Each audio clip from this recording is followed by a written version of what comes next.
Gon Studio Family Canal Televisión Cristo Vive presenta.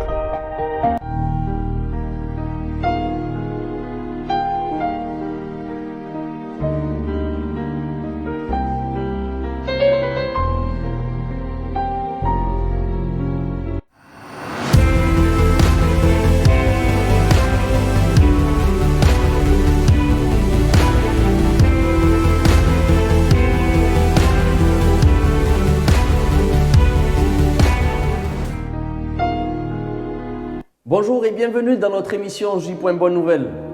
Je me présente, je suis Raymond et je suis en compagnie d'Antoine.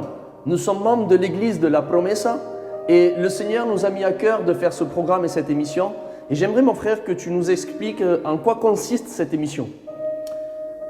Bonjour à tous déjà.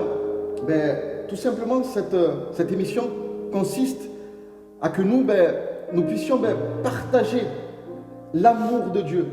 Partager en toute simplicité sa bonne nouvelle. En tant que chrétiens, nous voulons être en aide en beaucoup de personnes. Et aujourd'hui, nous avons pris un thème qui nous est à cœur. Et c'est un thème qui touche le monde entier. C'est l'argent et la richesse. Et j'aimerais poser une question à nos spectateurs, mais aussi à toi, mon cher frère. C'est, est-ce que vous savez que l'argent ou la richesse n'offre pas le salut? Et j'aimerais savoir ce que tu en penses, mon frère. Alléluia. Bien, premièrement, je sais et je pense que l'homme riche et l'homme pauvre n'est jamais content de sa situation. L'homme riche court davantage derrière de richesses. Il veut toujours acquérir plus. Et l'homme pauvre qui n'a pas grand-chose, lui, court après la richesse. C'est là la preuve que l'homme sans Dieu n'est jamais satisfait. C'est très important. C'est important. L'homme sans Dieu n'arrive pas à être satisfait par le mécontentement de son propre sort. Et j'aimerais dire que l'homme riche pense qu'il a une certaine sécurité en ayant cet argent et ses comptes bien remplis. Il pense qu'il est intouchable. Il pense qu'il est intouchable. L'homme riche pense qu'il peut avoir un comportement, entre guillemets, et une manière d'agir par rapport à son argent qui serait supérieure à quelqu'un d'autre ou une certaine sécurité qui le mène à avoir un comportement différent ou bien particulier plutôt. Et l'homme pauvre, lui, recherche cette certaine sécurité. L'homme pauvre a besoin de se sentir considéré et pense qu'avec l'argent, il pourrait être considéré et plus respecté, entre guillemets. Mais j'aimerais vous dire quelque chose et j'aimerais appuyer sur quelque chose qui est très important, c'est que la maladie, les addictions, la dépendance, tout ce qui vient nuire à notre vie, même la mort ne respecte pas l'argent. L'argent ne peut rien faire par rapport à ces situations-là. Et c'est là l'importance du message, c'est que l'homme pense qu'avec l'argent, il aurait une certaine sécurité, mais il faut le savoir, ça c'est très important. La mort ne respecte pas l'argent. C'est très important, mon cher frère, ce que tu dis. Et nous voyons bien que tu cibles beaucoup de personnes et beaucoup de cas là-dessus. Mais j'aimerais souligner quelque chose. Dieu n'est pas contre la richesse. Absolument. Dieu n'est pas contre la richesse, mais par contre, c'est ce que nous faisons de notre argent, ou même la valeur que nous portons à notre argent, qui va être même détestable aux yeux de Dieu. Tu sais, mon frère, toutes choses qu'on achète dans ce monde, toutes choses s'obtiennent par leur valeur ou par leur prix. C'est là mon Raymond, que l'argent, il joue comme un charme magique pour beaucoup de personnes. Il va même aveugler l'intelligence de la personne. Il va le pousser à faire des choses inadmissibles. Nous le voyons dans notre vie au quotidien. Nous voyons des crimes à cause de l'argent. Nous voyons de l'escroquerie à cause de l'argent. Nous voyons, et je demande pardon pour cette parole, mais nous voyons de la prostitution. Et tout ça, c'est à cause de l'argent. Nous voyons que l'argent joue un effet magique pour beaucoup de personnes. Et l'être humain en lui-même, il court un réel danger. Il court un réel danger spirituel. Il est capable de pécher, d'aller à l'encontre de Dieu, même d'aller jusqu'à la mort et se priver se priver d'une vie éternelle avec Dieu. La Bible, Raymond, la Bible, elle en parle de tout cela. Dans 1 Timothée 6, Amen. et j'aimerais que tu le prennes ce passage et que tu nous expliques. Amen. Avant ça, j'aimerais dire quelque chose. Ça me fait penser à cette histoire que relate la Bible. C'est l'histoire d'un homme riche, d'un homme qui avait beaucoup de biens. Et cet homme riche vient voir Jésus à cette époque-là et lui dit, Seigneur Jésus, ou maître, bon maître, lui dit, qu'est-ce que je dois faire pour hériter de la vie éternelle? Et là, Jésus lui dit, eh bien, il faudrait que tu aies observé les lois, les 10 commandements. Et pour faire rapide, cet homme-là lui dit, mais Jésus, j'ai déjà observé ces commandements et cette loi depuis ma jeune enfance. Et là, Jésus lui dit, alors, tu vas faire quelque chose. Tu vas vendre tes biens, tu vas les donner aux pauvres et tu vas me suivre.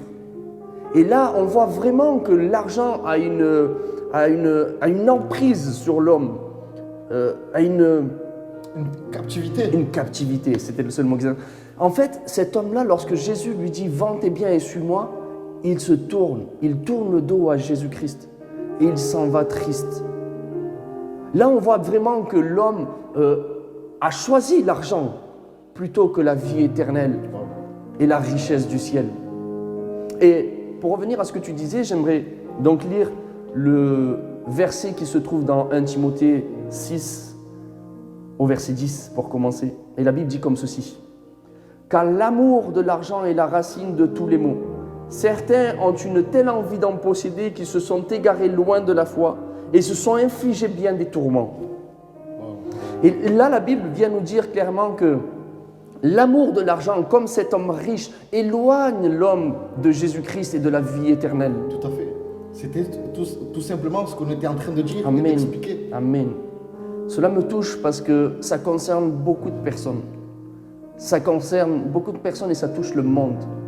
Le monde préfère tourner le dos à la vie éternelle et à Jésus-Christ pour de l'argent. Dans le verset 9 de ce même chapitre, mon frère, la Bible dira « Mais ceux qui veulent s'enrichir tombent dans la tentation. Ils sont pris au piège par de nombreux désirs insensés et néfastes qui plongent l'homme dans la ruine et provoquent leur perte. » Clairement, c'est très clair. La Bible parle. L'amour de l'argent vient t'égarer de la foi. L'amour de l'argent vient te séparer de Dieu. Séparer veut dire mort spirituelle. Et l'amour de l'argent vient en fait te priver d'une vie éternelle. C'est clair, la Bible dit que l'argent mène l'homme à sa perte. Et dans le verset 6, il y a quelque chose de très bon. Et il dit, mais certes, la foi en Dieu est une grande richesse si l'on se contente de ce que l'on a. Bien sûr, la Bible nous parle que tout ce qui est dans ce monde est éphémère.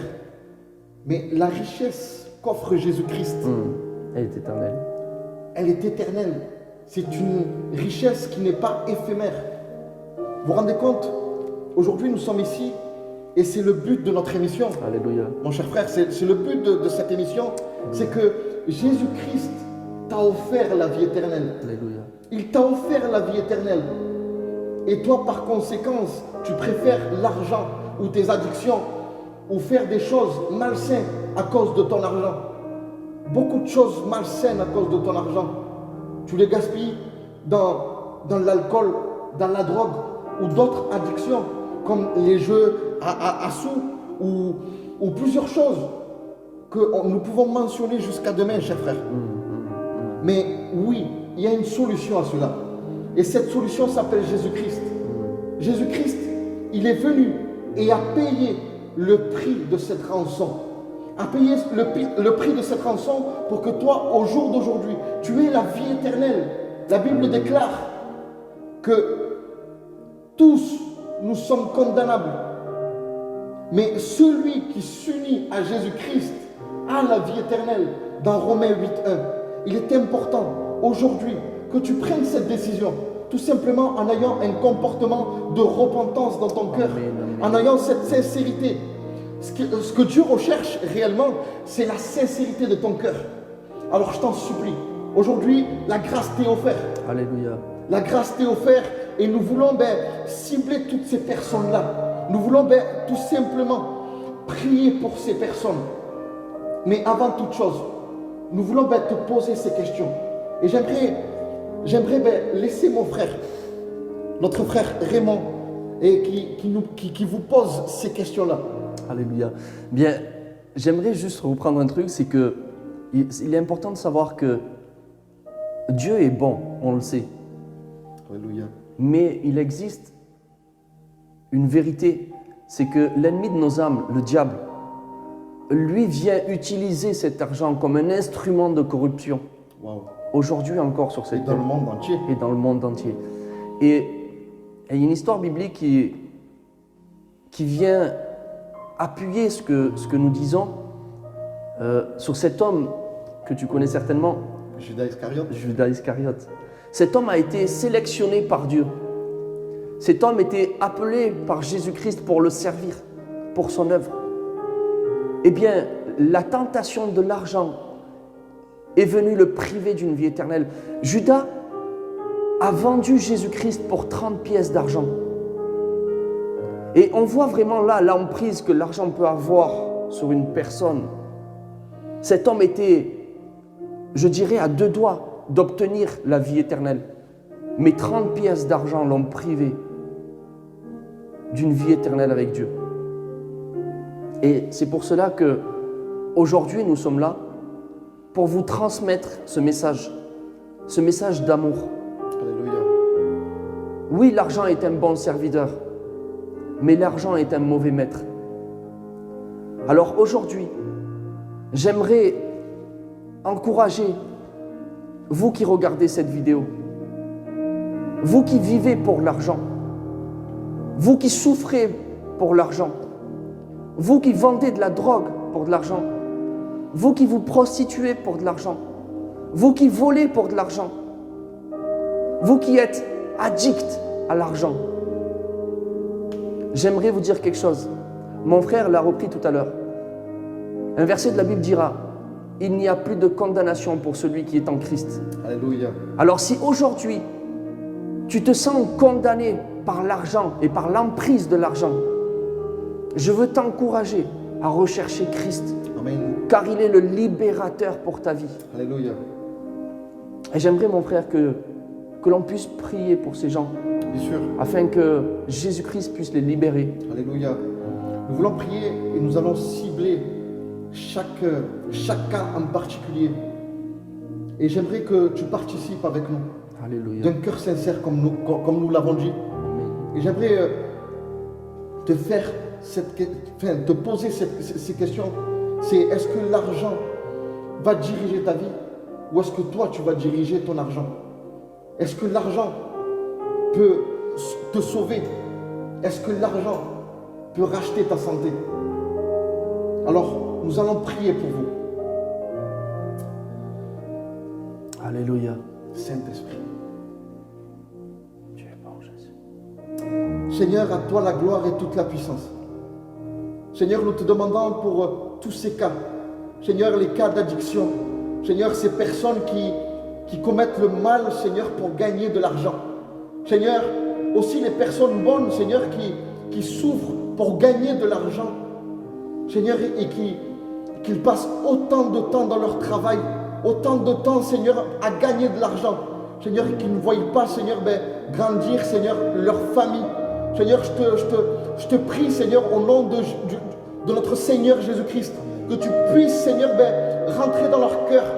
Seigneur, je te demande que tu puisses venir délivrer ces personnes en captivité. Interviens, Jésus. Seigneur, je te demande que tu puisses te révéler à leur vie. Seigneur, comme bon serviteur, comme maître, Seigneur, que tu es. Seigneur, tu es celui qui a la dernière parole. Seigneur, mais je te demande que tu puisses toucher ces vies. Seigneur, je te demande, Seigneur, au nom du Seigneur Jésus-Christ, Seigneur, que tu interviennes, Seigneur, maintenant dans leur vie. Seigneur, je te demande, Seigneur, par ta grâce, Seigneur, que tu viennes toucher leur cœur, transformer ce cœur, Seigneur, de pierre et le changer en chair. Seigneur, je te demande, par ta grâce, change, Seigneur, cette mentalité, change ce cœur, Seigneur, aujourd'hui, au nom du Christ. À toi soit la gloire et toute la puissance. car tu es, Seigneur, notre bon maître. Seigneur, à toi la gloire. Alléluia. Saint-Esprit, nous te rendons grâce. Alléluia. Père, à toi la gloire, Seigneur. Père Père éternel, je veux m'unir à la prière de mon frère Jésus. Alléluia. Père éternel, l'argent est la source de tous les maux, Jésus. Père, tu vois dans ce monde, Père éternel, bien l'addiction à l'argent. Alléluia. Papa, je prie dans le nom du Christ Au nom du Christ, Seigneur. que tu puisses intervenir, Papa. Père, l'argent vient créer des guerres. Je t'en supplie, Seigneur. Père, tu vois Agis, tout ce que Seigneur, l'argent dans ce vient cœur. faire dans ce monde. Mais Seigneur, tu es le Saint-Esprit. libérateur. Seigneur, tu Viens es nous venu libérer. mourir sur cette croix afin que nous soyons libres Alléluia. de toute addiction. Alléluia. Dans le nom de Jésus-Christ, Père, je prie pour ces personnes qui regardent cette vidéo. Je prie vraiment, Seigneur, que tu puisses venir toucher, Seigneur. Père, je prie, Père éternel, tu viens convaincre de Alléluia. péché, de justice et de Au jugement, nom du Christ. afin qu'ils puissent s'approcher Tu es notre délibérateur. devant toi, qu'ils puissent, Seigneur, Père éternel, ouvrir leur cœur et recevoir, Père éternel, la liberté en ton nom, Jésus. Alléluia. Père, merci pour ta bonté, pour ton amour et pour tout ce que tu es. La gloire est toute pour toi, Jésus. Merci d'intervenir, Seigneur. Saint-Esprit. Amen. Alléluia. Agis, Seigneur. Alléluia. Soyez richement bénis et recherchez Jésus-Christ. À très bientôt.